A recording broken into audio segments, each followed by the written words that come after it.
Good evening, everybody. Steve Shermer here, Twitterless Steve. No Boston Capper again tonight.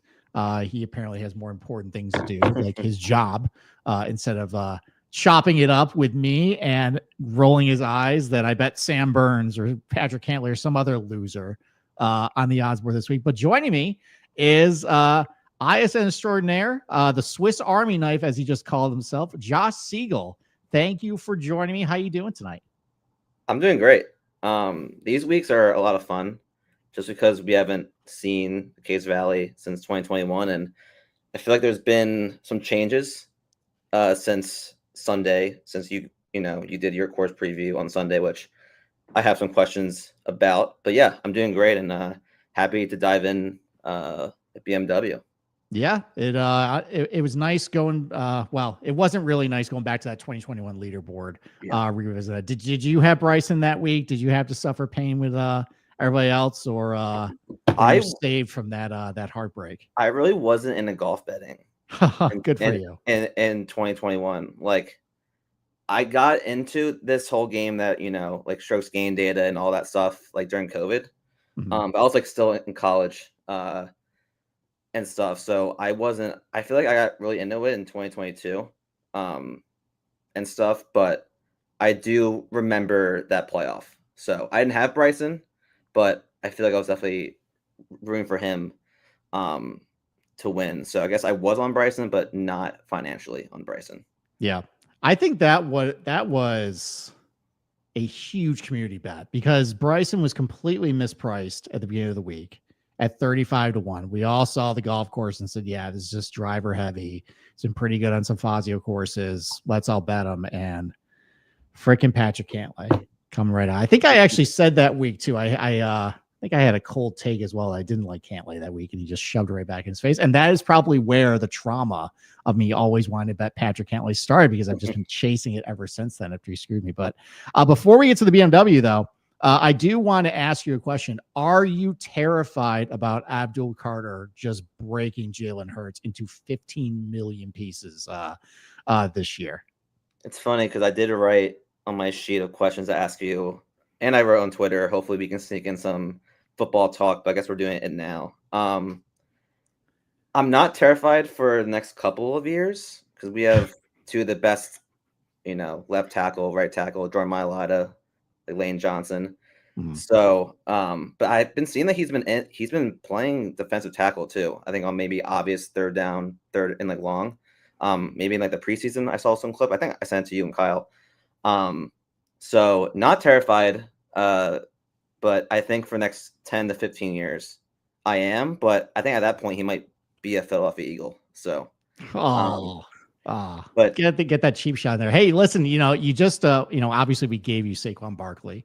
Yeah. Now I'm not one of those fans that's upset about that, by the way. I've always loved Saquon, and the Giants let him down. And I'm not one to say, hey, look, he went to the enemy. Like, it was our fault at that point. We squandered him. But we also just gave you Azeez Ojulari, a failed defensive end draft pick for us too. So expect 18 sacks from him this year, because apparently the Eagles are just whispers. But yeah, you were a big fan of Abdul Carter. You're a Penn State fan. Yeah. I was very happy when we did our little draft video back in April. You put your fandom aside with the Eagles and you focus just on the player. And yeah, like that video showed me, I was watching the Bills game. I was cleaning out my garage doing it. And he just looks so good. They had joint practice today as well with the Jets. And apparently the pass rush was getting to Justin Fields all day. It's nice seeing that, because we think about the Giants teams, decade, 15 years ago, having Strahan and OSU Manura. It's nice to have that back this year. So the defense, I'm at least pretty confident in. Offense, though, that is something probably you should not be scared of. Pretty rough start of it, but Jackson Dart looks good for the most part. Yeah. I mean, in my high stakes fantasy league, we do one keeper, and my keeper is going to be Malik Neighbors, 4th or 5th round. So I will be somewhat of a Giants fan. This is like the league I've been doing for like the last 12, 15 years with like the same 10 guys. So that's like all I care about for, in the fall for fantasy football purposes. So I will be hoping that Neighbors gets his 200 targets, hopefully, and gets 1,500 yards and 10 plus touchdowns, and can win some money. So there you go. Somewhat of a Giants fan with Carter playing well, not against the Eagles, and Blake Neighbors too. Yep. So absolutely. Yeah, we gotta get Neighbors back in practice though. Apparently he's got that toe injury that's starting to get the beat writers a little worried in camp. So stay tuned to that. Hopefully that works out, because otherwise the offense is going to be brutal. If he's not in. So, all right. So let's transition back to Caves Valley. So you mentioned some of the changes. I went over some of the changes on Sunday. I ended up posting in our Discord just a nice little summary of every single little change that they did. I mean, when I was doing my research for the golf course, they really were kind of downplaying how much they did. I was surprised when I actually went through the Google Earth and looked at some of the changes and some of the descriptions, what they actually did. A couple other things they did that I didn't mention on the Sunday show. Number 12, which, by the way, I apologize, I mixed up the nines for that tournament. Apparently they flipped the nines for the BMW. Oh, really? So I was going with the how the members play it. But number 12, that is a converted par 4 this year. They're pushing the tee box up about 40 yards.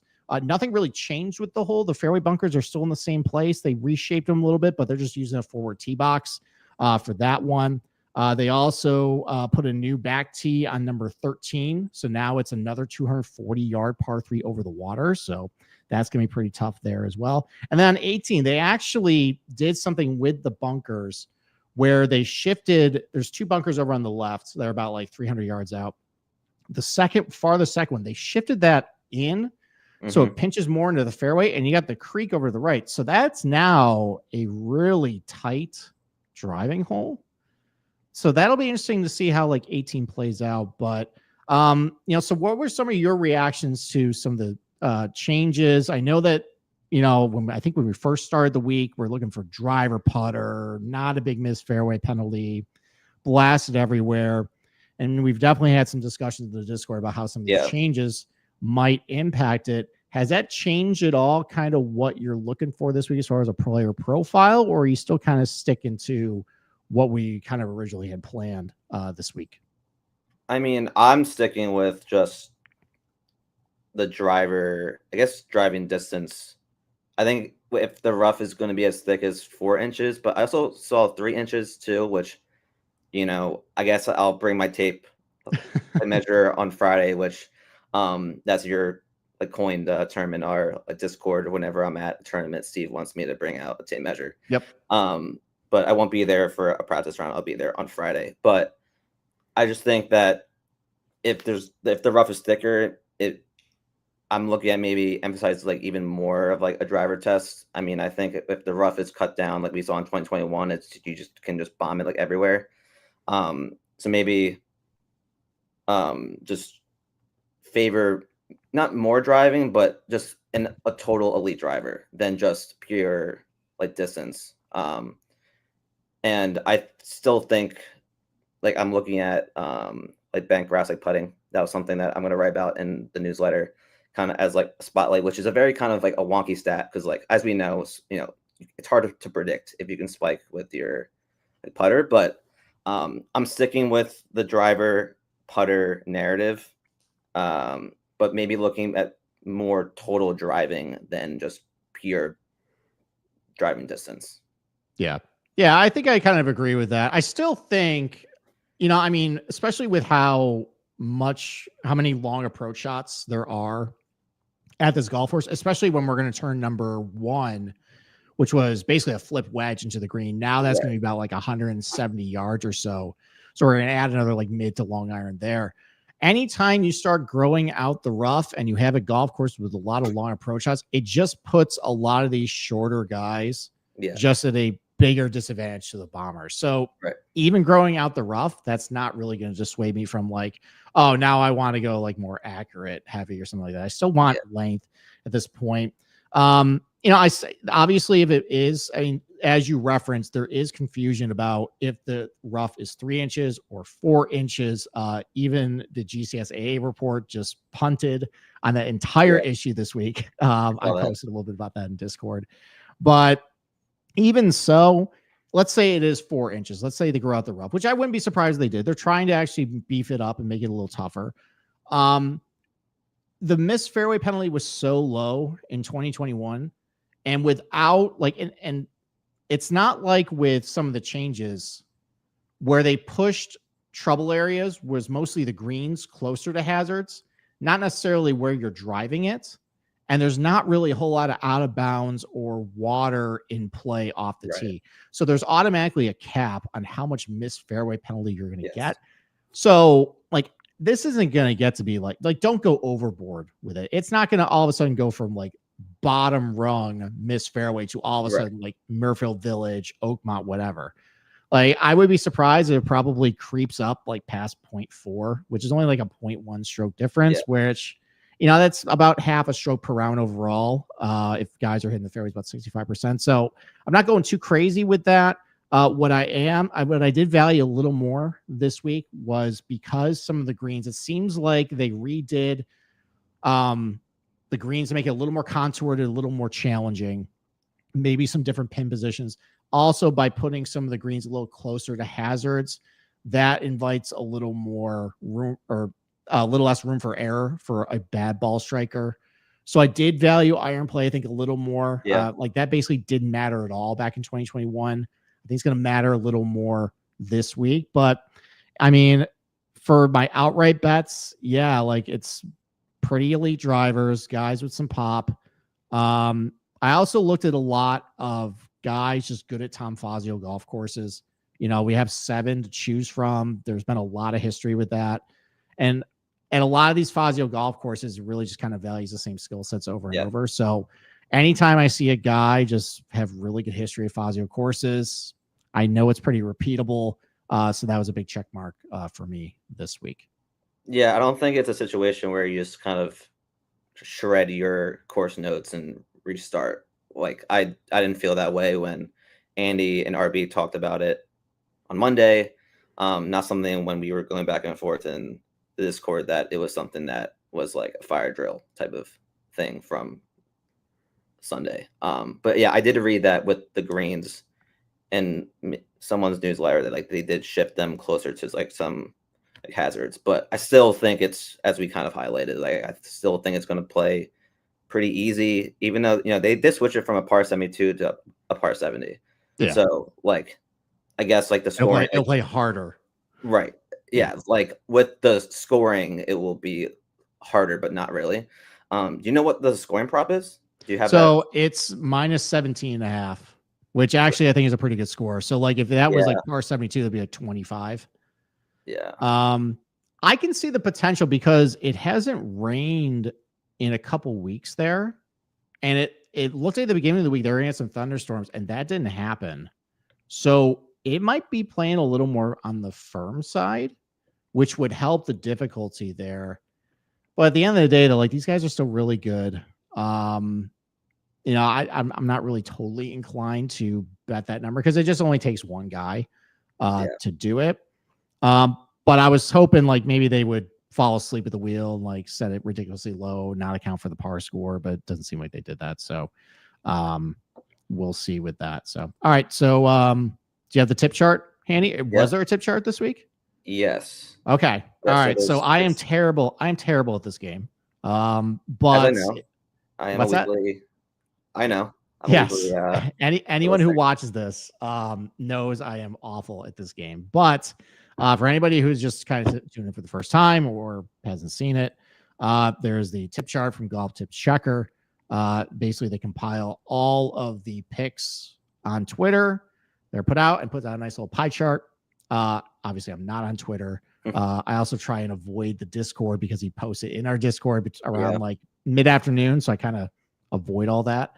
Yeah, there's definitely been some times where I've seen him post and I just quickly get out of the Discord because I'm like, I know that's the pie chart. I don't want to see it. So, all right. So how many guys are on the list this week?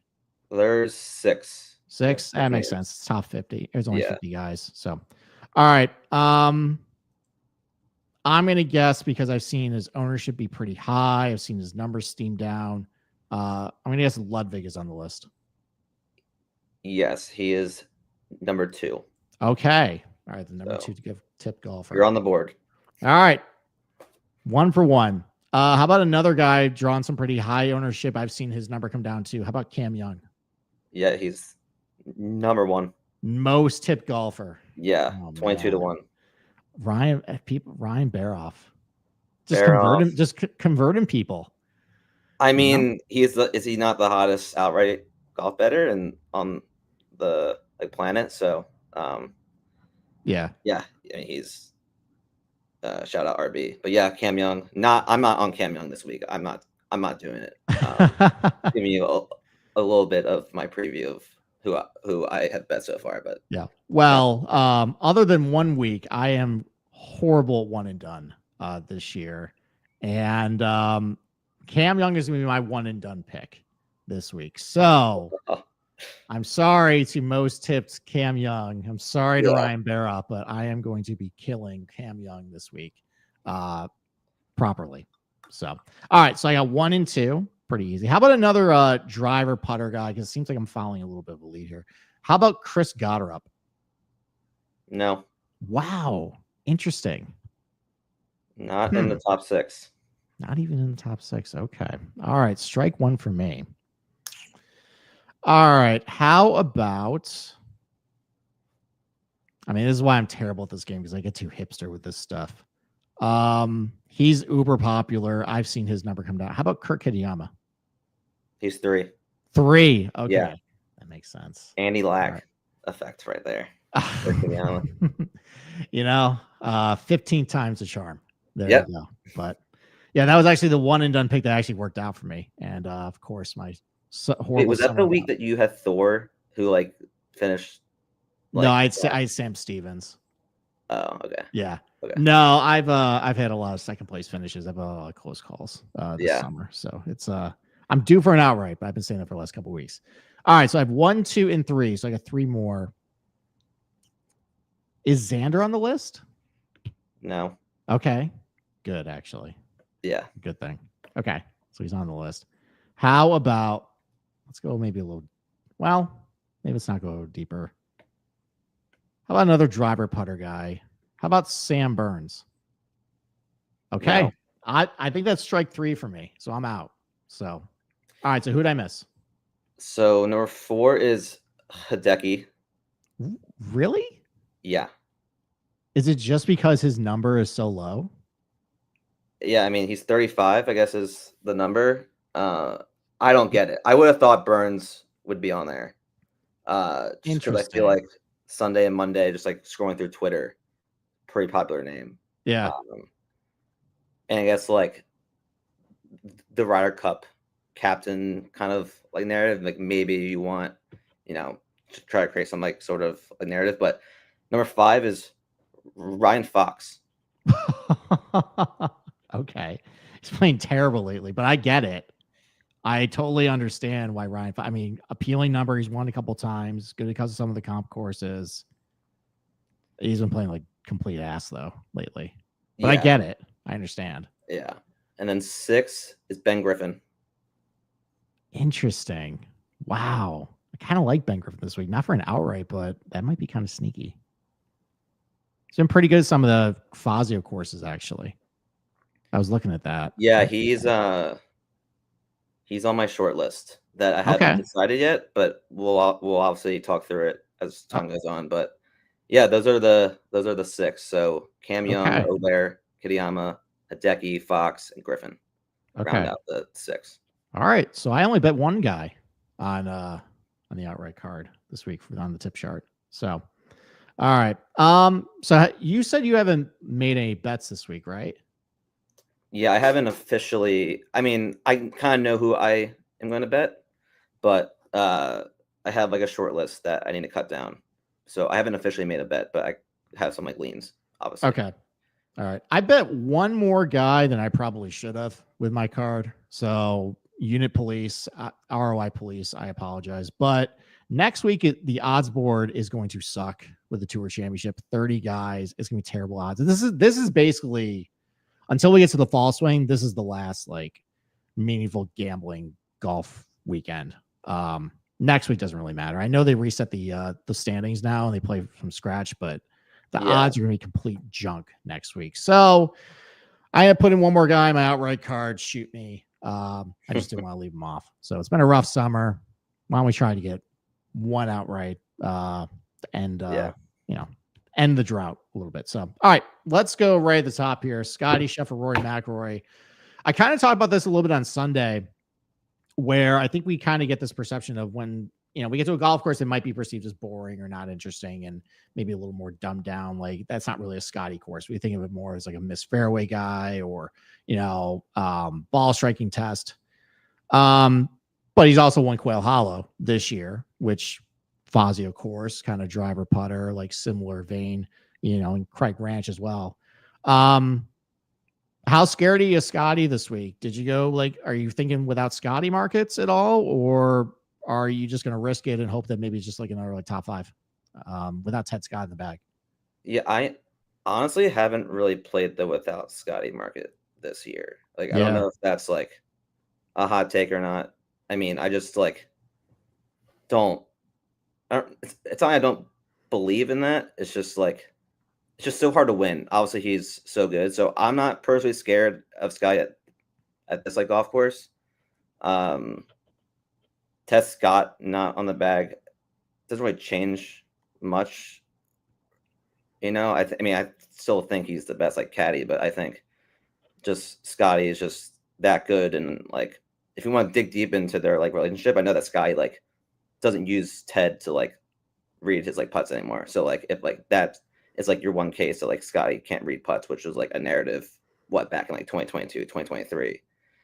That's not really a thing anymore. So I'm personally not scared of Scotty on very easy golf courses. But he's going to be there on Sunday, and I'm going to have to sweat it out if I have someone up there. But at this style golf course, I don't. Maybe there's a narrative that since the tour he's the number one seed, but that doesn't really matter anymore with the staggered scoring. So if you want to say maybe he won't be as focused because it doesn't really matter where he's gonna finish, maybe that sways you off him. But I'm not personally scared of Scotty. That might be a bad take, but I'm just not that scared at a very easy golf course. All right. Well, you can clip that from yourself. I will. Right. That throws it back in the face there. No, I mean, listen, I'm always scared of Scotty. Craig Ranch was very eye-opening for me when he went to that dog shit golf course and just blew out the field by 10 and basically did exactly what he should be doing. He's the best player in the world. It's a terrible field on a very easy golf course. He should win by 10. That point, the whole where the gap between him and the lesser players shrinks, he proved that wasn't really the case. And then he blew out the field Quail Hollow. So yeah, Scotty could very easily do this week, especially if it is true that the missed fairway penalty does come up a little bit. You got a lot of long irons as well. That could play into it. I agree with you though. I've never really been big on the without Scotty markets. It's only when I'm just Scotty's going to win this week. I just have very conviction in my bones. I did at Memorial where I'll play the without Scotty market. But even so, you have to be right on that. You get worse odds and you're always just susceptible to get dead heated as well. There's a couple of guys finished T2. So I've always just kind of taken the philosophy of just, if this guy is going to beat me this week, say la vie, I'll try and make my money elsewhere, either positionals or round scores or whatever. But yeah, I'm with you. I like the guys I bet this week at longer odds. I'd rather take more swings at it. Exactly. I mean, exactly. that's my thinking. I guess my thing is that I'm not scared enough to use the without Scotty market. I just don't think, especially when it's only I guess, would you be more inclined because there's less guys in the field? Would you be more inclined to do this without Scotty market? I don't think so because it's definitely worse odds. I mean, everybody's odds are so short. Right. Yeah. So Probably not. Yeah. I mean, like, even so, like, yeah, there's less guys in this field, but like, there's 20 guys who are basically dead every week, anyways. Exactly. And he's going against those guys. So, yeah, exactly. It's not really swaying it for me. You got Rory, though. So, Rory is obviously the Tom Fazio master. I think he's got 6 wins on Fazio's. I was looking at his course history there. It's ridiculous just how well he does on these types of golf courses. Is there any, I know, loyal fan, Mexico City, sharp guy. He has Rory on his betting card this week. I think a couple of people have contemplated single bulleting Rory. Is that something you're considering, or are you maybe looking to get exposure on Rory just somewhere else, or just, again, kind of like with Scotty, if he beats you, he beats you? It's if he beats me, he beats me. I'm not a big like Rory guy, honestly. Okay. I did have him in one and done, I guess, which, I mean, I've had like everyone in like one and done this year. I'm doing pretty well in our pool, which, yes, you are.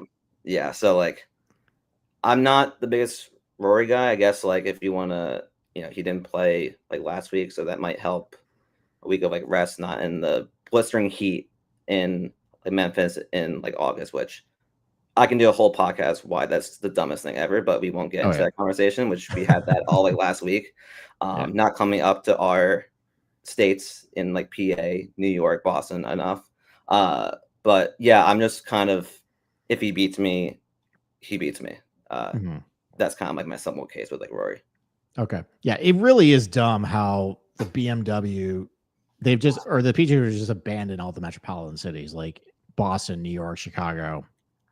Like, they'll go back to Chicago eventually, but like, I don't know. Way to diminish your product, I guess. The 4 most passionate sports fan bases that you go to like maybe once, like a year. I mean, the Truist was great. Everyone who even there or even like watching it, I loved it. A new course too. So yeah, I've written about that in our newsletter a couple of times, but yeah, it just makes no sense why they don't come up like Northeast enough. Okay. I thought about the Rory single bullet. I thought about doing exactly what I did with the Scottish. And then I think just some of the trauma of what happened that morning kind of got to me. That Rory couldn't beat Chris Goddard straight up. Yeah. That sucked. To continue my summer of misery. I think what it kind of did it for me, like, it's kind of like it's a crutch argument. You have, Rory had the week off last week. He was coming in nice and fresh. Everybody was in Memphis. Yeah, the other end of it is, he's been off a month. So there's going to be a little bit of rust. Again, like kind of similar to Scotty. He's dominated East Lake, and they just reset next week. Does this week actually even matter? Is this just knock off the rust week for him? So I like him though. Anyways, I was hoping his top 10 price would be like kind of similar to like what Scotty's top 5 was last week, like a -110, but they're making you pay juice. It's like -150. Yeah. Because he is just so good on the Fazio courses. He's so good at these, tests where just length is a huge advantage. Lots of long approach shots. He's a great bentgrass putter in his career too. So yeah, again, like if he just beats me, he beats me. So I went down the board as well. But anybody who single bullets Rory at like 8-1, I don't fault you for that.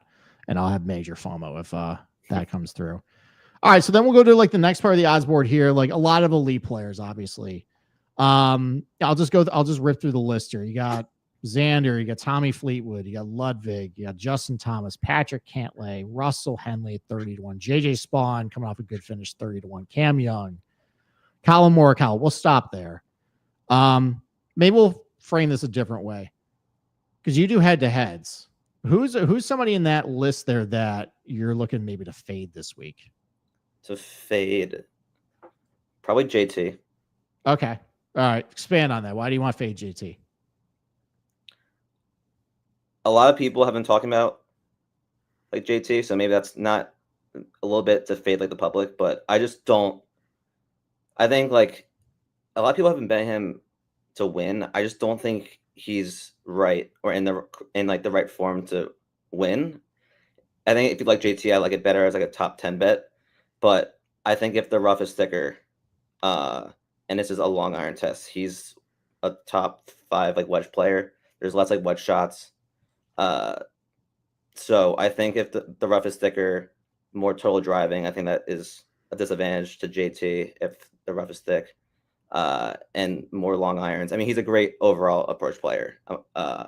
But if I'm choosing like a course, JT is a lesson driver, short wedge merchant. We saw him, RBC Heritage, he won that. Truist, Philly Cricket was pretty short, a lot of wedge shots. He was T2 or solo second.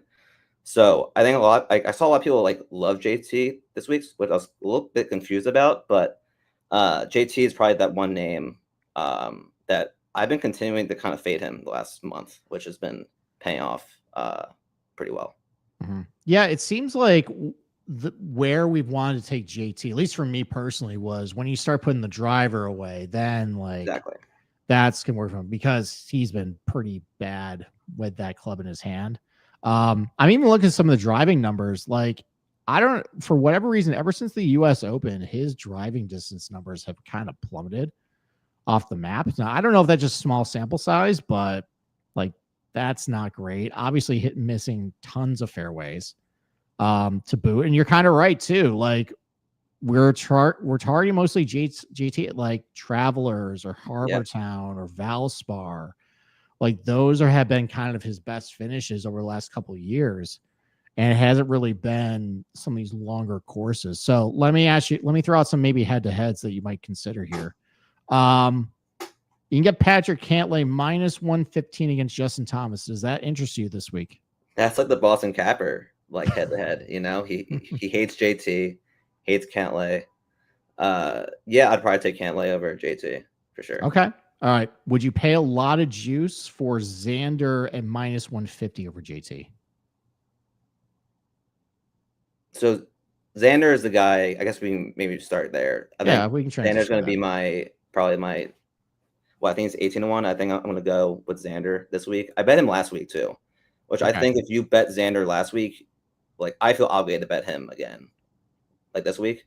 I've been doing that a lot like this year. I've been betting guys that I was on 1 week, and then I continue to bet them again, and it's worked out maybe twice. But I just think Xander, I'm not sure if he's fully back yet, but I've just been on him that like he's going to make some noise, and he has to play well. I don't know where exactly. I think he might be 48th in the FedEx Cup. I know he's in the 40s. 43rd. Yeah, so he needs to like top 10 for sure. So I think I like that whole narrative with him, and I think he just been having like one like bad round. So if you get him on a golf course where it fits well, and if he can spike with his putter, which I know has been kind of wishy-washy kind of since he's been back. It's been a little better the last like couple months. At yeah, least. Like, I see mostly positive results. Right, but like we haven't had that spike that like you know, like it really doesn't seem that he's too confident with it. But I just think in like the Northeast, and I kind of like it if it's the rough is thicker for him. To be honest, I think that can help his like total driving, which that club has been a little off too. I guess like his whole game has a little bit, but I think he wants to get into that top 30, and make get into some like better form leading into late September.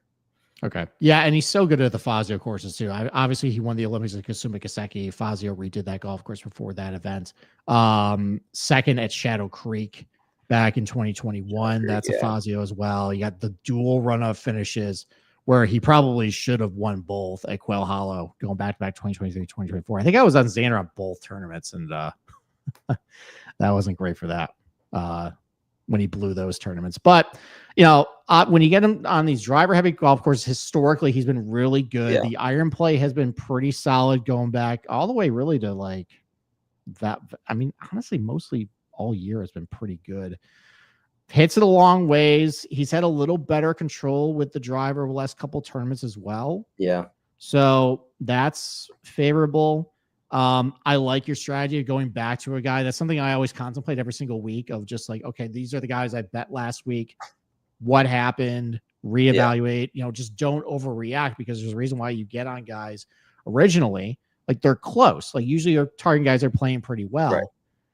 They just have maybe one bad week in a little category or something. Maybe you give them a little bit of grace and go back to next week. I'm actually joining you on Xander this week. There was a 22 available on Bet Rivers Enhanced. I actually was able to get a little boost, put that up to 26, kind of cheat a little bit, but yeah, I believe you can still get that 22-1 on Bet Rivers. I bet that this week, so that's where I started my card. Yeah, I think I'm going to boost him on 365 tomorrow when I'm in Jersey. All right, excellent. So, all right. So like some other guys in this, are you kind of like betting anybody else under 30-1? Under 30? No. Yeah. No? I'm okay. not. All right. I bet one more guy at 25. Again, I kind of over leveraged myself a little bit this week. I went back to Ludwig. That was one guy I went back to this week. I mean, obviously he's popular, played well last week, but the driver is just such a weapon for him between distance and accuracy. The iron play has been tremendous as well. So I'm just going to continue riding it. Historically, I have some pretty good bentgrass putting numbers on him as well. So, and I think just I'm not overreacting to the perceived kind of difficulty of what they're trying to do with this golf course. I still think there's going to be a little bit more margin for error for a guy like Ludwig, who we kind of question sometimes. He can definitely be a bonehead. But, I think there's similarities with like how they're trying to set it up this week with like a Torrey Pines, where it's not the most interesting golf course, but they're trying to make some tough elements. The difference is I think you can make more putts at this place than Torrey, and he won there. And anytime I'm going to have Ludwig on a golf course where everything's right out in front of you and you just wail away with driver to put himself on second base immediately. Like, I want to be on that. So I bet 25-1 Ludwig as well this week. I was hoping you would say Patrick Cantlay, to be honest with you. I was really hoping. I was like, Capper's not coming on. Is Steve taking Patrick Cantlay? He just doesn't want to come on for that. But Ludwig was someone I looked pretty hard at. As you said, his ball striking is great. He's kind of in that tier with JT that I think still something is off. Okay. Yeah, I can see that. Yeah. Maybe it's just like the couple of shots I see on like TV that, and maybe it was like the Scottish. I had him at the Scottish, and he had like a stretch of holes where he made like double, triple bogey, and that's out of it. Like, he has those moments, but I don't think at this course, it's hard to have those moments. So like that's kind of made me as like he was someone that I crossed off like the last one. Okay, short list, but I do see it. So okay, yeah.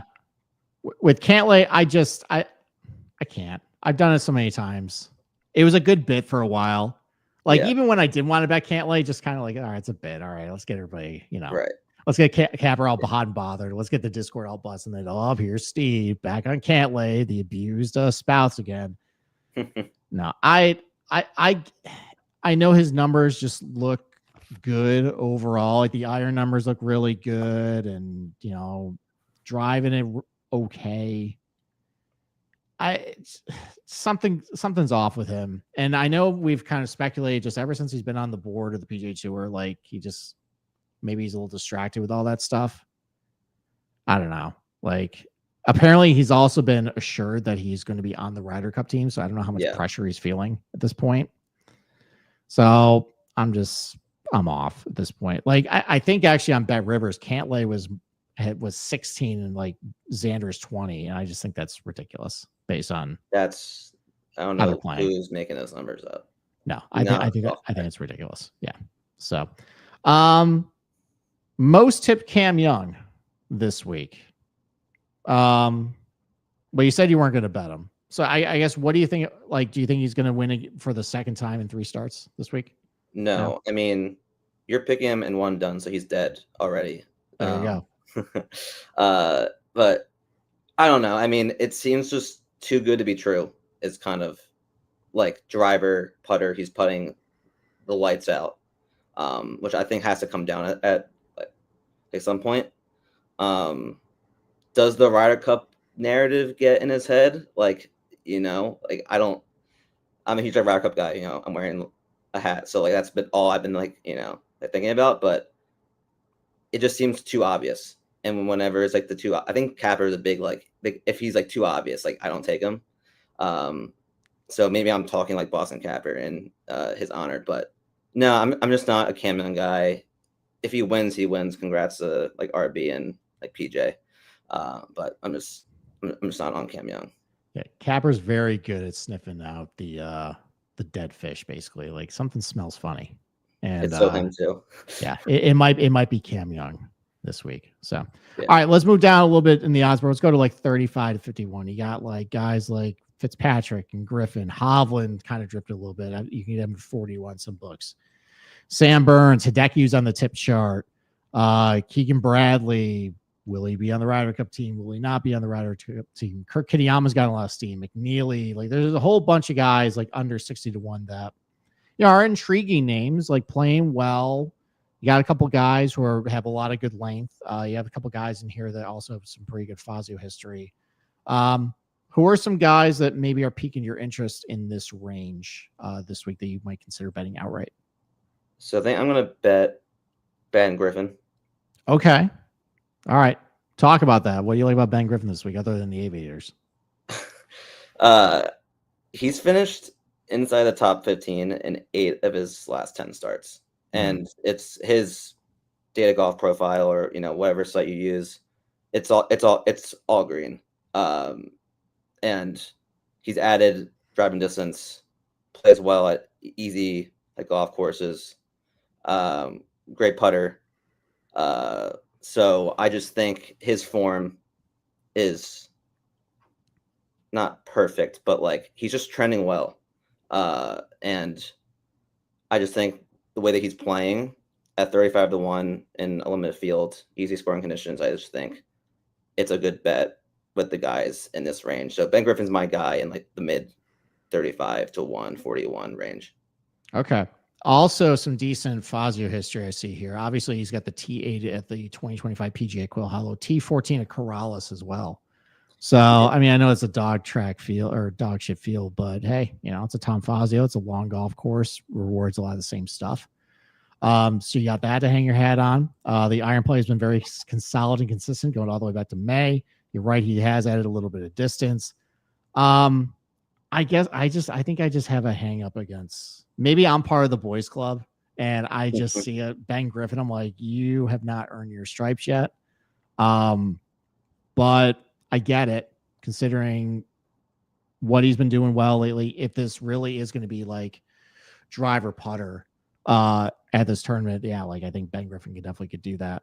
I didn't go that direction, but I like the bet. I respect it. Yeah. So, I went back to a guy who was pretty shaky last week and burned a lot of people, but he's been good at some of these comp courses when you get him on some places where it's some long iron play, driver heavy. I went back to Hovland at 40 to 1. I'm just going to keep riding what I thought I had seen coming in last week with just the elite iron play. I think that's going to be a little more important with some of the greens repositioned. And maybe if it's going to be a little firmer conditions with the drought conditions, slightly newer greens as well.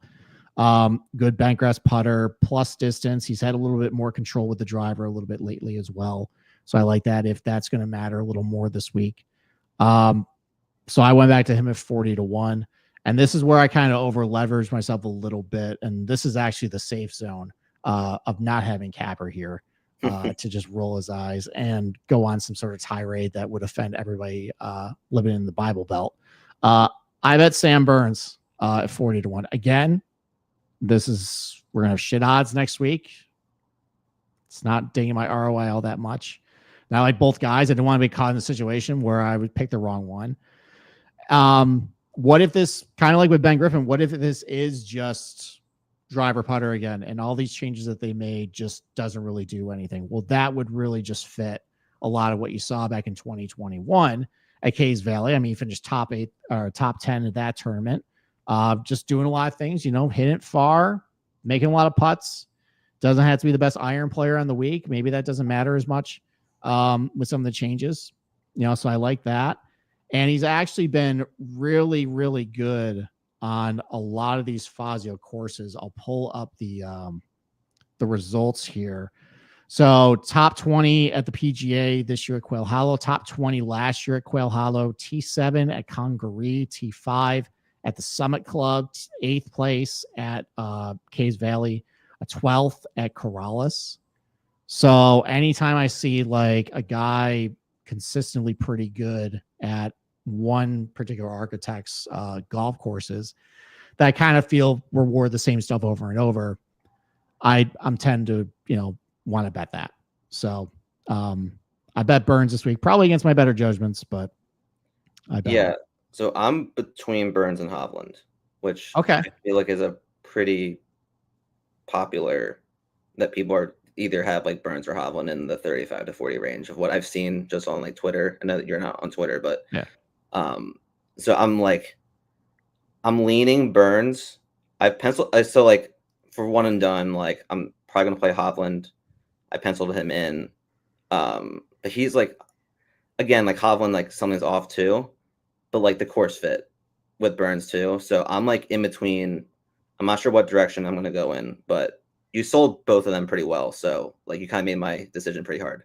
Yeah. I was going to ask you, which one did you like better? Which argument? Burns. Okay. Yeah. I thought the Burns argument was a little better too.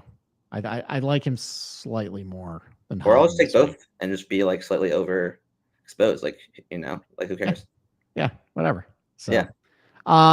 Somebody actually posing the question, like, I'll pull it up right here. What about Keaton? Does he make the Ryder Cup team with a good finish here? I know you're a big Ryder Cup guy. That's been a big talking point. I know you railed against a certain Ryder Cup podcast earlier that discussed this very topic about should he pick himself? Should he not pick himself? Where are you as far as, I guess, two things? One, do you think Keegan's probably going to show up pretty well this week? Or like, do you think possibly, my theory is that he's kind of transitioned to like, at some point he's got to transition to captain role and like the logistics of playing that. And if he does play well this week, or even if it doesn't matter, do you think he should pick himself for the team? So I'm on the record being like, when he won Travelers, that it's like no debate, he should pick himself. Okay. I believe he already, like, I think he's known for like the last month that he's picking himself. I think the plan is for him to pick himself. So I don't think it matters what happens this week. Okay. I think he's full on Ryder Cup. Because I don't know what the rule was, but like Luke Donald agreed to some rule with like the captaincy responsibilities. Yep. In case, which just screams, I think that he's definitely going to play. I think that's the plan. You heard like reports at Cantlay. I think someone maybe has been saying that they've been playing a lot together. There's been pictures of them maybe at the Open or something playing together, or like under that bridge talking. So like, I just think like a lot of this team has been set in stone. We can debate that if Cantlay or Colin should be on it or be like a lock at this point. But I just think that Keegan and like Scheffler and Xander and Bryson and those guys have co-signed that he's going to play. So I don't think it matters. I think he's focused on the Ryder Cup. And like I faded him like last week too, which paid well too. But yeah, I just think Keegan's going to pick himself, and I don't think it matters what happens. Yeah, I've waffled back and forth about like, should he pick himself? Should he not pick himself? I think I was more pro pick himself when it seemed like 11 and 12 were like, you were really reaching for some guys like, okay, like maybe Keegan should just pick himself by default. It seems like it's a little more clear. I think like, it seems like there's more guys, I think, capable of being that 12th guy where Keegan can be like, okay, like I don't have to pick myself. I personally think I would rather just have him be a captain and just have a solid 12 guys to just like focus on the Ryder Cup and him just focus on the captaincy. But it seems like kind of like we just alluded to, and I've seen the reports of, Cantlay already came out to the media today and said like he should pick himself. Ricky, who I don't know why people are getting his opinion about the Ryder Cup. He's not even in the discussion. I saw that. He apparently said, yeah, he should pick himself. Apparently there's been chatter of people leaking to media members that it's he should pick himself. So I think they're laying the groundwork and cover by putting these things out to the media where Keegan is going to pick himself. I think that's probably going to happen at this point. I hope that like either I'm like right or dead wrong. Either that like I hope that he's made a decision already. That that for the last month it's been okay, he's picking himself, or that no, I'm not going to pick myself. Because if he's been like on like the fence, then that's like a major distraction. Which I don't think it will be. I also think that like the 12th man, 11th, 12th man doesn't really matter. I mean, we'll get into it more, but like Scott Scheffler, like if he doesn't play well, if he plays like he did in Rome, like we're not going to win. Yeah. So I think picking Keegan himself, he can play once, maybe like play in foursomes with like Bryson, put him out the first session, put him against Fleetwood and Rory, bring some like energy. I think like him playing will bring a spark to the crowd. I'd rather have Keegan than like a Chris like Gotterup. Okay. Yeah, I mean, I don't know. I kind of like the energy of Gotterup. I think, maybe what he can. I always like bringing new blood. I think into the Ryder Cup, just to kind of mix things up a little bit. And I think Gotterup could be a pretty good 4-ball player. Are you Cam Young or Chris Gotterup? I think I would take both, to be honest. I think how they're going to set up Bethpage Black. I want both guys. So what's your six? Let's go straight to it. What's your six? My stick. Let me pull these in the standings. All right. So Ryder Cup standings right now. I don't have this offhand. I don't have this rattling around my brain 24/7, so I can't just. I do. I wrote today for the newsletter about the Team Europe. Actually, all right. So Scotty, JJ Spawn, Xander, they've qualified. Henley, Bryson, Harris, English. Let's just set that. My other six would be JT, Ben Griffin, Cam Young, Cantlay, Gotterup, and I'm missing one more. Oh, man. It's Morikawa by default, but I really want to find a way to get him off that team. I agree. I don't like at all what the last 6 months have brought. And I understand it's Colin Morikawa, but how I think they're going to set up that golf course, I don't think that's really what I don't think I mean, obviously it's Morikawa could be a net benefit, but like, I don't think like it's like, okay, we need a ball striker like that on that team.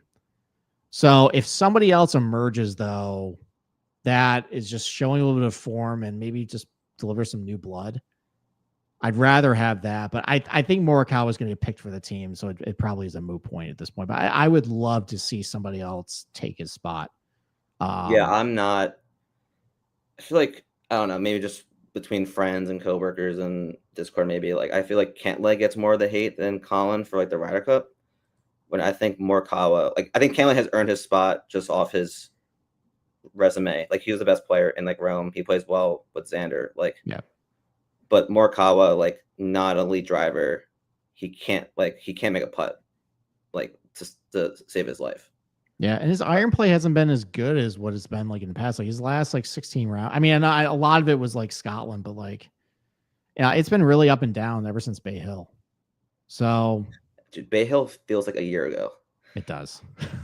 It was a lifetime ago. Especially when you're in the podcasting content game, it's yep. Takes a lot out of you. But yeah. I guess the one, like wrap up question I did have, I know we spoke earlier in the Discord, like maybe a month or two ago, about how you think it's going to play. Like, how would you set up a Bethpage, and what do you think they do? So 2 separate questions.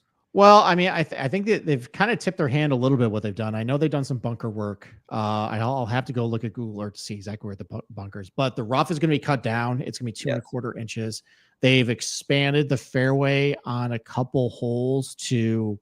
They did, yeah. Basically allow somebody to take crazy lines to hit over stuff. And I probably would try to make this more of a putting contest. I think the Europeans are definitely much better ball strikers. I think the Europeans are, they have a fair amount of length too, but I think if you try and make it kind of one of these driver putter fests, which you could do with Bethpage Black. I mean, we kind of saw how they did that a little bit to Quail Hollow. Yeah. A little bit, set up a little easier. I think they probably do the same thing with Bethpage. The greens aren't all that, are kind of a little more flat too. You definitely could put really easy pin positions to maybe make some of these guys who just are really elite with their drivers, not as good with their irons, just put them in really good positions off the tee. I would try and do that. I would probably try and set up exactly how they set up like Hazeltine. Just, the Europeans complain about the setup, just pins in the middle of the greens. I would do the same thing at Bethpage. And I think they'll have a chance doing that. Yeah, I actually played like Bethpage in June and like saw like my main thing was like what of like the course is different. They did extend some like fairways when it did not like matter to me. I hit a couple of like fairways. So when they made these fairways like wider, it did not help the casual golfer. But I do agree. I would make this a driver and putter.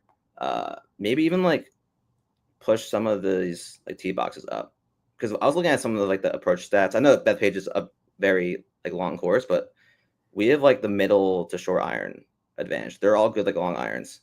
So I don't know how much you can really do with that at Bethpage, but if you're trying to make it that they can attack off the tee some of these different angles that you have like a middle to short like irons in, I think that helps us. And I would cut down like the rough and make it pretty like easy. And I mean, that's how the Europeans had such an advantage at Marco Simone, is that like Donald's like, we have such a huge advantage with long irons. Let's just set that up all day long, and they crushed them. All right, so back to the BMW though. A couple other guys. I mean, like back to Keegan, just how he is at this tournament. Like I can see it. Like if just like driving's really important here. Like obviously he's a really good driver, has a good history of these BMW setups. That could work with him too. Consider Kitayama and McNeely. I like both. I mean, obviously Kitayama's driving great. Putter's even been a little better lately. I didn't get around to that, but I know he's been seen up a lot on a couple of sharper books. I totally understand it. It's my own hang up. I don't think Kitayama's going to win twice in 4 starts. Right. But like, if you want to bet on positional or just bet him to win, go for it. Matt McNeely, I like to. I just something about me betting Matt McNeely I don't really want to do. But that's a guy who makes a lot of putts, plus distance, good driver. That could work here. A guy I did bet though, and I bet Harris English at 65. And what really sold me on Harris English. Obviously been really good this year. Iron play's been a little bit inconsistent, but he's had a lot of good spike weeks. Just a very solid driver as well. Really good on the Fazio courses though. That's really what kind of sealed it for me. So looking at some of his results on Fazio's over his career, obviously he had the second place finish at Quail Hollow back in May. He's got another T3 at Quail Hollow a couple years ago. 10th place finish at Shadow Creek, 5th at Corrales, 17th at Quail Hollow a little before that. There was also this was before you probably were betting golf. They had a one-off tournament at Congaree, the Palmetto, won by Garrick Higo. But Harris English should have won that tournament. He was tied for the lead with 7 holes to go, and then he shot 5 over his last 5 holes. Well, that's at Fazio. So I just, I kind of fell in love with that. He won Torrey Pines earlier this year. I think there's some decent crossover to what we saw there as far as like tee to green tests and the type of golf course versus what we're going to see here. And look, Harrison has been very good to me this year, so decided to throw him on the outright card. I also backed that up with the top 10 though at plus 250 for with no dead heat as well. So Harris English is I'm thinking about betting him. You said you got him at 65? Yeah, I'm bet online he was at 65. He's like 55 or I think it's $100. So but he drifted a little bit there. Yeah, I think he's someone that I wrote about on Twitter. I write about like a couple of like guys I like. He was one of them I wrote this morning actually. But like the 50, like he got pretty steamed. Like that 65, I think is like the best number to bet. Like 65-1 on Harris English for all of those like reasons you said. Like I'm pretty jealous that you got that like 65.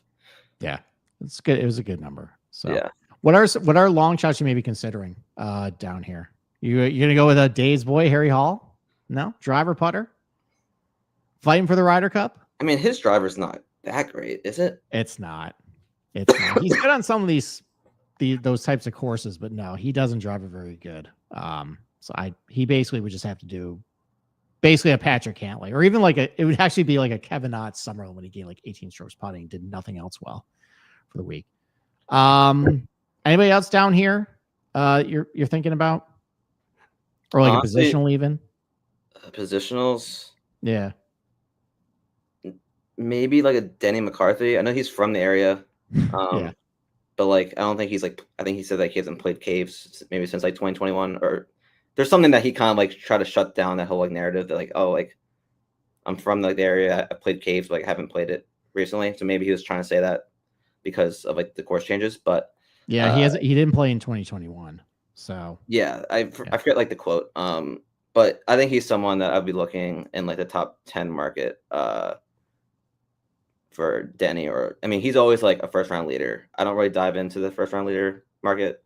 I know that you don't typically, but I think Denny would be like a positional that I would take. Okay.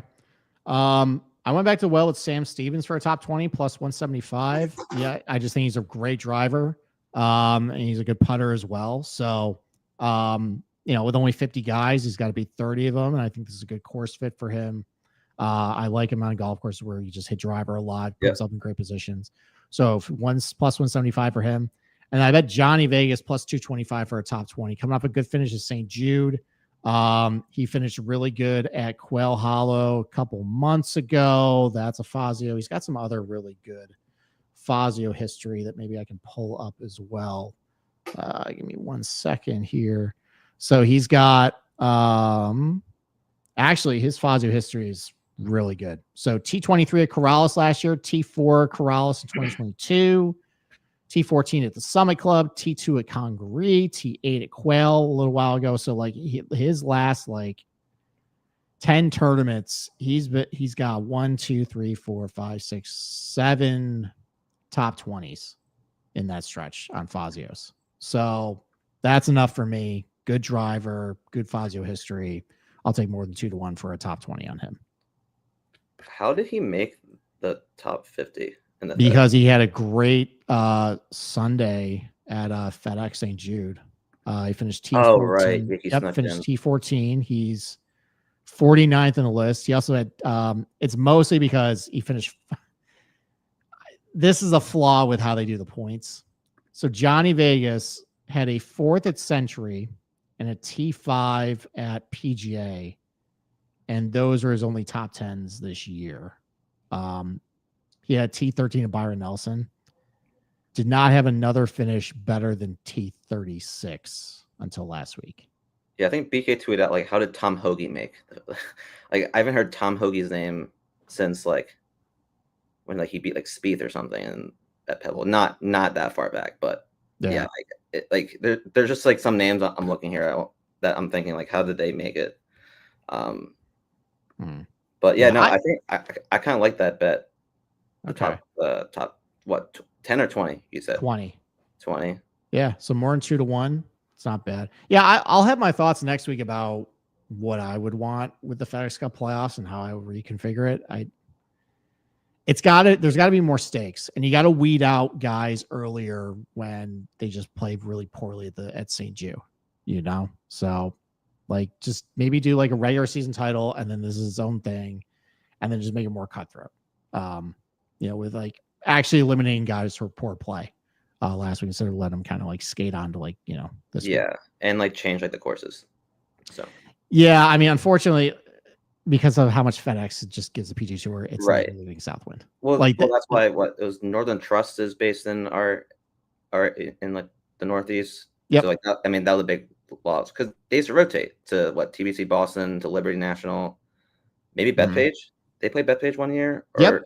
Yeah, that was part of the Barclays, I think. When Patrick Reed won. I think. Yep. Yeah. The issue is like, so St. Jude, the FedEx St. Jude was just a rinky dink event back in the mid 2010s.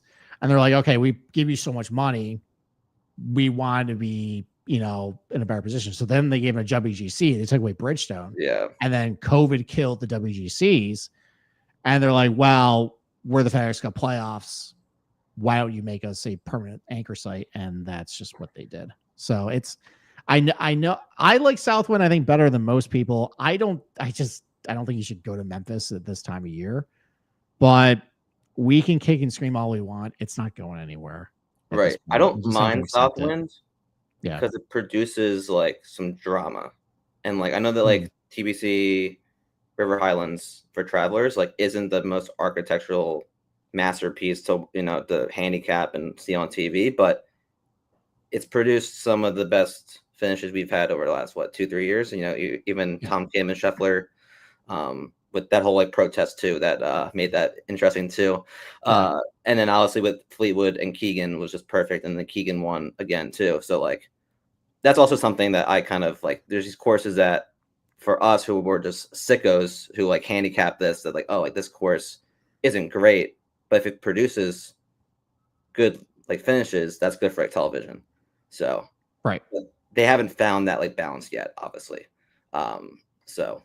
Yeah. I mean, like most of the course they play the PGA Tour are bad anyways. Just because either if they're a really good golf course, they have a membership base that don't want to shut down their golf course for a couple of weeks and just have it ruined by foot traffic, or they're just not big enough to hold the infrastructure. So, but yeah, I mean, like at the end of the day, like this is an entertainment product, and if we're watching on TV, it's an exciting finish. It kind of is what it is at that point. Yeah. So, all right. I don't have anything else. Do you have anything else? I know you mentioned that you're going to have a feature about bentgrass putting on the newsletter. What else you got this week for the newsletter for everybody? Newsletter. I wrote about Team Europe. Okay. I haven't really spent much auction on them. It seems like they have their 11 guys, so I kind of just wrote about that. We'll do a lot more like rack up content. What I want to do next week is, I think USA picks are the 25th, so like that Monday after Tour Championship. So I'm going to send like a survey to all of you guys. You guys pick like the top 6, and we'll post it in the newsletter, on the Twitter and stuff. Andy wrote about Sleepy Hollow. He was very lucky enough. So I need to edit that after this. But yeah, no, just every like Wednesday at 10 a.m. newsletter, always in like the Discord. It's been a great year, I think, for us, Discord wise, ISN business. It's been a lot of fun. It's been a lot more fun than I thought. It's just being in like the Discord is very distracting. So I like Capper always says like I need to be in there more, and I just don't see him in there. That's probably for some good reason, but it's a lot of fun, a great sweat. So if you are listening, definitely join the Discord. It'll be, have a great energy up until the Ryder Cup, fall swing, and football. So yeah, I'm looking forward to that. That's been some of my time doing some like fancy drafts like coming up. So yeah, we got a lot of good best ball content there. Obviously, we got football coming up. I remember last year when we were just rolling out the Discord when it was free and anybody could join it. Like a lot of good football chatter during the fall. I know that Boss and Capper and I, we're going to continue rolling on through the fall. Obviously, we'll cover the fall swing, but we're going to have probably an NFL show we're going to do. So we're going to talk football in the Discord and gamble. So, definitely, I know golf season's kind of come to a close, at least, for the big events, unless you're a complete sicko on like the fall swing. But go to Inside Sports Network, become an insider, just try it out, at least for the end of the year, kind of see like we're all about as far as like the community and, how we're still breaking down golf courses throughout the fall. And then you'll be right acclimated to get back in it with the Century starting in January. So, Josh, thank you very much for joining me. Haven't decided next week if we're going to do one show or two show for the Tour Championship, just because it's only 30 guys and the odds board's not going to be all that great we might condense the Tuesday show into a preview and betting show, but haven't decided yet. So stay tuned there for that. So thank you, Josh. Again, good luck with your bets this week. And we will talk to you next week for the Tour Championship.